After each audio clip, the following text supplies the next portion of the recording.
Praise the Lord. இந்த நேரத்திலையும் சங்கீதம் 126 அதிகாரம் 2வது வசனம் அதோட கடைசி பார்ட்டை பார்க்கும்போது, கர்த்தர் இவர்களுக்கு பெரிய காரியங்களை செய்தார் என்று புற ஜாதிகளுக்குள்ளே சொல்லி கொண்டார்கள்.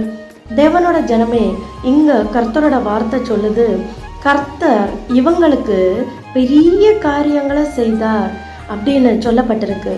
யாருக்கு பெரிய காரியங்களை செய்தாரு?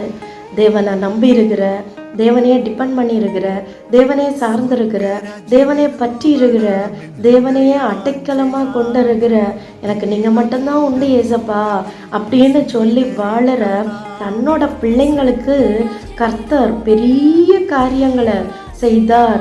The Lord has done great things for us. Hallelujah. Amen. அப்படின்னு யார் சொன்னதான்? புற ஜாதிகளுக்குள்ளே சொல்லி கொண்டார்கள் அப்படின்னு இங்க கர்த்தரோட வார்த்தை சொல்லுது. ஒரு காலத்துல நம்மளை நிந்திச்சவங்க, நம்மளை ஏளனமா பார்த்தவங்க, நம்மளை அற்பமா நினைச்சவங்க, இவனா இவளா அப்படின்னு சொல்லி நம்மளை இழிவா பார்த்தவங்க எல்லாம் இன்னைக்கு கர்த்தர் இவர்களுக்கு பெரிய காரியங்களை செய்திருக்கிறார் அப்படின்னு சொல்லக்கூடிய விதத்துல தேவன் இந்த நாட்களில் நம்முடைய வாழ்க்கைய ரொம்ப ஒரு பிளஸடா ஆசீர்வதிக்கப்பட்ட ஒரு வாழ்க்கையா தேவன் நம்முடைய வாழ்க்கைய மாற்ற விரும்புகிறார். தேவனோட பிள்ளையே, இங்க சொல்லுது, கர்த்தர் இவர்களுக்கு பெரிய காரியங்களை செய்தார். யாருக்கு பெரிய காரியத்தை செய்தார்? நீ தேவனை நம்பி இருக்கிறல்ல, நீ தேவனை மட்டும்தானே விசுவாசித்து இருக்கிற, நீ தேவனை மட்டும்தானே பற்றி இருக்கிற, இந்த கர்த்தரை மட்டும்தானே நீ நம்பி வாழ்ந்து கொண்டிருக்கிற. எந்த சூழ்நிலையிலையும் இந்த இயேசு என்னை நடத்துவார், இந்த கர்த்தர் என்னை நடத்துவார், அவரை மட்டும்தான் நான் நம்பி இருக்கிறேன், ஸோ அவரை மட்டும்தான் நான் டிபெண்ட் பண்ணி இருக்கிறேன், அவர் என்னை கைவிட மாட்டார், எந்த பர்டிகுலர் ப்ராப்ளங்களையும் எனக்கு தேவன் விடுதலை கொடுப்பார் அப்படின்னு சொல்லி இவரை மட்டும் நீ நம்பி இருக்கிறல்ல. ஸோ இந்த தேவன் என்ன செய்திருக்கிறாராம்? கர்த்தர் இவர்களுக்கு பெரிய காரியங்களை செய்திருக்கிறார். ஹல்லேலூயா அப்படின்னு சொல்லி புற ஜாதிகளுக்கு உள்ளே, அதாவது ஒரு காலத்தில் நம்மளை நிந்திச்சு தூஷித்து பரிகசிச்சவங்க இன்னைக்கு இவனா இவளா அப்படின்னு இழிவா பார்த்தவங்க இன்னைக்கு நம்மளை பார்த்து சொல்றாங்க, இவங்களுக்கு கர்த்தர் பெரிய காரியங்களை செய்திருக்கிறார் அப்படின்னு சொல்லக்கூடிய விதத்துல தேவன் நம்முடைய வாழ்க்கைய ஆசீர்வாதமாய் மாற்ற போகிறார். தேவனோட பிள்ளையே, ஹல்லேலூயா. இதுல யோபு 14வது அதிகாரம் அதில் 7, 8, 9 பார்க்கும்போது, ஒரு மரத்தை குறித்தாவது நம்பிக்கை உண்டு, அது வெட்டி போடப்பட்டாலும் திரும்ப தழைக்கும், அதில் இளங்கிளைகள் துளிர்க்கும், அதன் வேர் தரையில பழையதாகி அதன் அடிக்கட்டை மண்ணிலே செத்தாலும் தண்ணீரின் வாசனையினால் அது துளிர்த்து இளம் மரம் போல கிளை விடும் அப்படின்னு இங்க கர்த்தரோட வார்த்தை சொல்லுது. யோபோட சிச்சுவேஷன் நமக்கு தெரியும். யோபு எவ்வளோ வேதனைப்பட்ட ஒரு மனுஷன், எவ்வளோ பாடுகளுக்கு உட்பட்ட ஒரு மனுஷன். ஸோ அவ்வளவு எல்லாமே லாஸான சிச்சுவேஷன்லையும் தன்னோட சரீரத்தில் உச்சம் தலையிலிருந்து உள்ளம் கால்வரை பலவீனமான சிச்சுவேஷன்லையும் அவன் நம்பி இருக்கிறான். நான் கர்த்தரை தான் நம்புவேன், அவர் என்னை கொன்று போட்டாலும் நான் அவர் மேல் நம்பிக்கையா இருப்பேன். அப்படிப்பட்ட யோபு இங்க சொல்ற ஒரு வார்த்தை தான், ஒரு மரத்தை குறித்தாவது நம்பிக்கை உண்டு, அது வெட்டி போடப்பட்டாலும் திரும்ப தழைக்கும், அது துளிர்க்கும், தண்ணீரின் வாசனையினால அது துளிர்த்து இளம் மரம் போல கிளை விடும். ஹல்லேலூயா. எசேக்கியேல் 17வது அதிகாரத்தில் சொல்லப்பட்டிருக்கு, கர்த்தராகிய நான் பட்டு போன விருட்சத்தை தழைக்க பண்ணுவேன், அதை பச்சை மரத்தை போல வளர பண்ணுவேன் அப்படின்னு எசேக்கியேல்ல சொல்லப்பட்டிருக்கு. தேவனோட பிள்ளைய, இந்த நாட்களில் நம்மளோட ஜீவிதம், உங்களோட ஜீவிதம் ஒரு பட்டுப்போன அனுபவம் போல இருக்கிறதா? ஒரு வெட்டி போடப்பட்ட அனுபவம் போல இருக்கிறதா?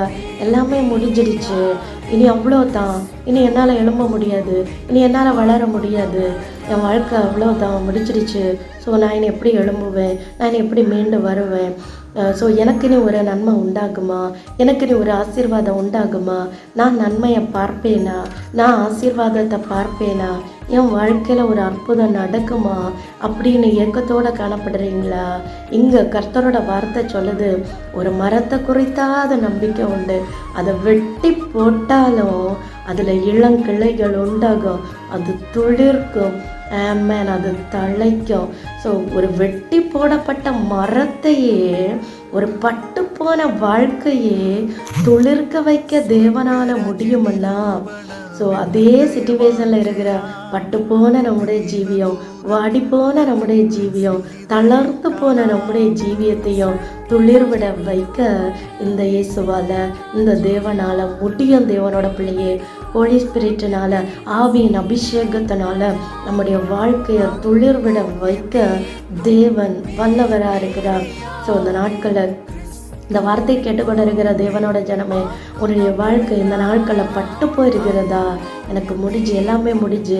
ஸோ நான் அவ்வளோ நம்பி இருந்தேன், நான் அவ்வளோ ரொம்ப ஒரு எக்ஸ்பெக்டேஷனோட காத்திருந்தேன், நான் அவ்வளோ எதிர்பார்த்தேன், நான் அவ்வளோ விசுவாசித்தேன், நான் அவ்வளோ ப்ரேயர் பண்ணேன், நான் அவ்வளோ ஃபாஸ்டிங் இருந்தேன், நான் அவ்வளோ கர்த்தரை நம்பினேன் இல்லை. ஸோ எனக்கு எல்லாமே இவ்வளோ நஷ்டம் ஆயிடுச்சு, நான் நம்பினதெல்லாம் ஏமாற்றமாகி போயிடுச்சு. ஸோ இனி எனக்கு ஒரு நம்பிக்கை உண்டா, இனி எனக்கு ஒரு பிளெஸ்ஸிங் உண்டா, இனி என்ன தேவன் ஆசீர்வதிப்பாரா, இனி தேவன் என்ன உயர்த்துவாரா அப்படிங்கிற கொஸ்டினோட வாழ்ந்து கொண்டிருக்கிறீங்களா? ஹல்லேலூயா. இந்த நாட்களில் கர்த்தர் சொல்லுகிறார், நம்ம ஃபஸ்ட்டு பார்த்தது போல் சங்கீதம் 126 அதிகாரத்தில் 2வது வசனத்தில் சொல்லப்பட்டிருக்கிறது போல், கர்த்தர் நமக்கு பெரிய காரியங்களை செய்தார் என்று புற ஜாதிகளுக்குள்ளே சொல்லி கொண்டார்கள். ஏமன், உன்னை சுற்றி இருக்கிறவங்க இவனா, இவளா, இவ வாழ்க்கையா இன்னைக்கு இப்படி இருக்கு, இவ்வளவு பிளஸடாக இருக்கிறா, இவளா இன்னைக்கு இவ்வளவு ஆசீர்வாதமாக இருக்கிறா அப்படின்னு ஏளனமாக பார்த்தவங்க இன்னைக்கு வியப்பாக பார்க்கக்கூடிய விதத்தில், ரொம்ப ஆச்சரியமாக பார்க்கக்கூடிய விதத்தில் கர்த்தர் நம் வாழ்க்கையை மாற்றப் போகிறார். தேவனோட பிள்ளையை, இதில் 3வது வசனம் சொல்லுது, கர்த்தர் நமக்கு பெரிய காரியங்களை செய்தார். The Lord has done great things for us. So we are glad. இதனால் நாம் மகிழ்ந்திருக்கிறோம், இது நிமித்தம் நாம் மகிழ்ந்திருக்கிறோம். ஆமென், ஹல்லேலூயா. இன்னைக்கு நமக்கு சொல்ல முடியுமா?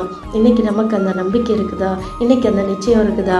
ஆமென். அன்னைக்கு நான் எப்படி இருந்தேன், பட் இன்னைக்கு என் வாழ்க்கை ஆண்டவர் எவ்வளோ உயர்த்தி வச்சிருக்கிறாரு, இன்னைக்கு தேவன் எவ்வளோ மேன்மைப்படுத்தி வச்சிருக்கிறாரு, இன்னைக்கு என்ன தேவன் எவ்வளோ ஒரு ஆசீர்வாதமான விதத்தில் வச்சிருக்கிறாரு.